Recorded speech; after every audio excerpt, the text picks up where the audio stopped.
পবিত্র গঙ্গা নদীর ধারে প্রায় ১০০টি ঘাট রয়েছে। জলে নামার জন্য সিঁড়িসহ স্থান, যাকে কখনো কখনো বানারস বলা হয়। বানারসের প্রধান ঘাটগুলির মধ্যে ২৫টি ঘাট রয়েছে এবং এটি ৮০ ঘাটের উত্তরে রাজঘাট পর্যন্ত বিস্তৃত। ঘাটগুলি ১৪ শতকে, তবে বেশিরভাগই বারাণসীর সাথে ১৮ শতকে মারাঠা শাসকদের দ্বারা পুনর্নির্মিত হয়েছিল।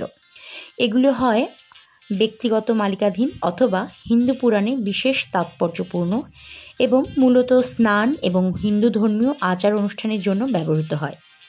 তবে দুটি ঘাট রয়েছে, মণিকর্ণিকা ঘাট এবং হরিশ্চন্দ্র ঘাট, যেখানে কেবল শবদাহ করা হয়।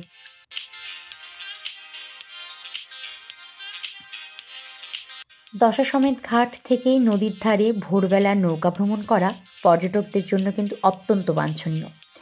বারাণসী ঘাট ধরে হাঁটাও একটি আকর্ষণীয় অভিজ্ঞতা। সূর্য যখন দিগন্তের ওপারে উঁকি দেয় এবং শহরটি ধীরে ধীরে তার ঘুম থেকে জেগে ওঠে, তখন বারাণসীর ৮০ ঘাট শুভে বারাণসী নামে পরিচিত এক মনোমুগ্ধকর আকর্ষণে জীবন্ত হয়ে ওঠে। গুড মর্নিং, তপাস ক্রিয়েশন থেকে আমি তপা।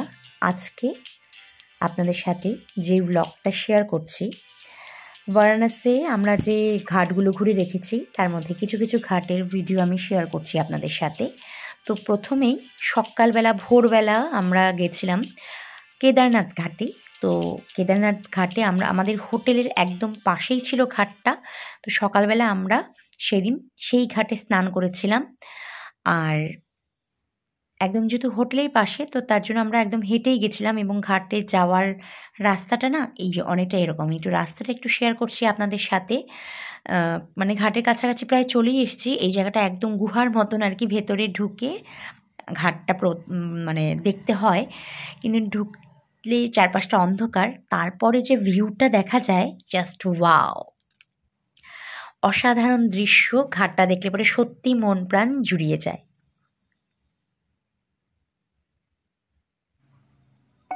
সকালের আলো যখন আকাশকে কমলা এবং সোনালি রঙে রাঙিয়ে তোলে, তখন এই ঘাটটির নির্মল সৌন্দর্যের এক দৃশ্য পরিণত হয়। ভক্ত এবং ভ্রমণকারীরা গঙ্গার ওপর দিয়ে সূর্যোদয়ের মনোমুগ্ধকর দৃশ্য দেখার জন্য কিন্তু ঘাটে সমবেত হন। প্রশান্ত পরিবেশ ধ্যান, প্রতিফলন এবং ঐশ্বরিকতার সাথে গভীর সংযোগের মঞ্চ তৈরি করে।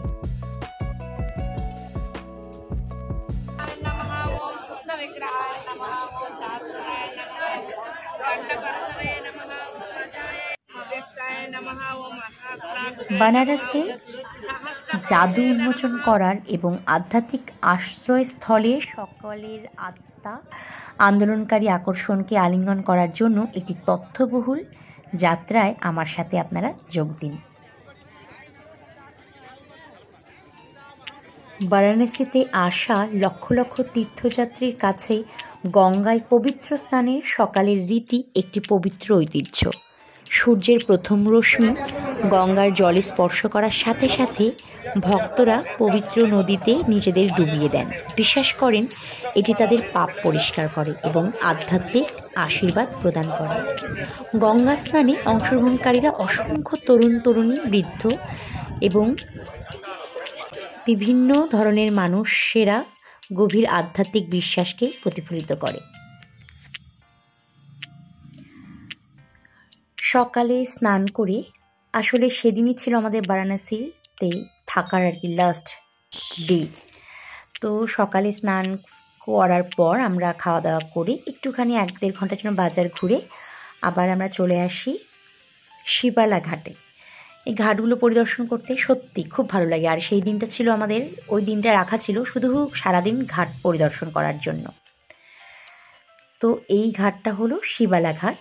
এই ঘাটটা খুব একটা জমজমাট নয়, কিন্তু বারাণসীর প্রত্যেকটা ঘাটই সকল পর্যটকদের, দর্শকদের আকর্ষণ করে। দিন যত এগোয়, মন্দিরের ঘণ্টা ধ্বনি এবং ধূপের সুবাসে ঘাটগুলি প্রাণবন্ত হয়ে ওঠে। ভক্তরা বিভিন্ন দেবদেবীর কাছে পূজা করেন, আগামী দিনের জন্য তাদের আশীর্বাদ কামনা করেন। আশি নদী এবং পবিত্র গঙ্গার সঙ্গম স্থলে অবস্থিত আশি ঘাটকে বারাণসীর সবচেয়ে আধ্যাত্মিকভাবে গুরুত্বপূর্ণ ঘাটগুলির মধ্যে একটি হিসেবে কিন্তু বিবেচনা করা হয়। বিশ্বাস করা হয় যে দেবী দুর্গা স্তম্ভ এবং নিতম্ভ দৈত্যকে ধ্বংস করার পর এখানে আশি নদীতে স্নান করেছিলেন। সকালে সূর্যের প্রথম রশ্মি ঘাটগুলিতে স্পর্শ করার সাথে সাথে ভক্তরা একটি ঐশ্বরিক অভিজ্ঞতার জন্য সমবেত হন, যা আগামী দিনের জন্য সুর তৈরি করে।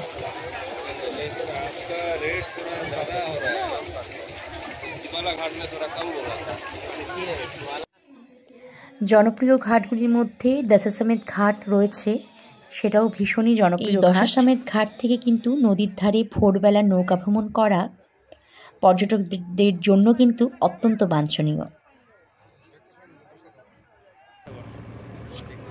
আমরা আশি ঘাট থেকে সমস্ত ঘাটগুলিকে ঘুরে দেখেছিলাম এবং আমরা নৌকা বাইচ করেছি। তো আমরা যে নৌকা বাইচে গিয়েছিলাম আর কি, মানে সিস্টেমটা এরকম যে পার হেড সম্ভবত 200 টাকার মতন করে লাগে। তো আমরা যেহেতু কয়েকজন ছিলাম তো আমাদের সম্ভবত 150 টাকার মতন লেগেছিল পার হেড। আর সময় ছিল ওই 40 থেকে 1 ঘন্টার মতন। আমাদেরকে 1 ঘন্টার মধ্যে সমস্ত ঘাটগুলিকে ঘুরে দেখিয়েছে। তারপরে আবার ঘুরে এসে আমরা আশি ঘাটে পৌঁছে দিয়েছে আর কি আমাদেরকে।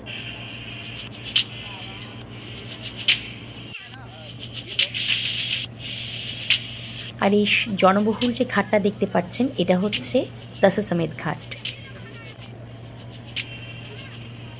আমার সাথে সাথে আপনারাও একটু নৌকা বাইচের ভ্রমণের অভিজ্ঞতাটা সঞ্চয় করে নিতে পারেন।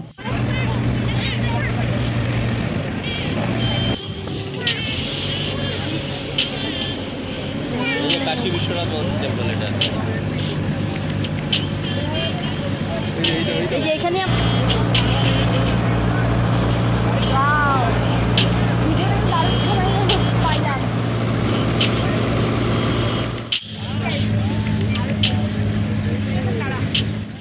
আর বেনারসে আসলে পরে কিন্তু অবশ্যই এই ঘাট আরতি যদি না দেখা হয় তাহলে কিন্তু বেনারস ভ্রমণ সার্থকই হয় না। তো আমাদের গঙ্গা ভ্রমণ করার পর মানে নৌকা বাইচ হয়ে যাওয়ার পর আমরা এসে তারপরে গঙ্গা আরতিটা দেখলাম। প্রায় গঙ্গা আরতি শেষ হতে 1.5 ঘন্টা থেকে 2 ঘন্টার মতন সময় লেগে যায়।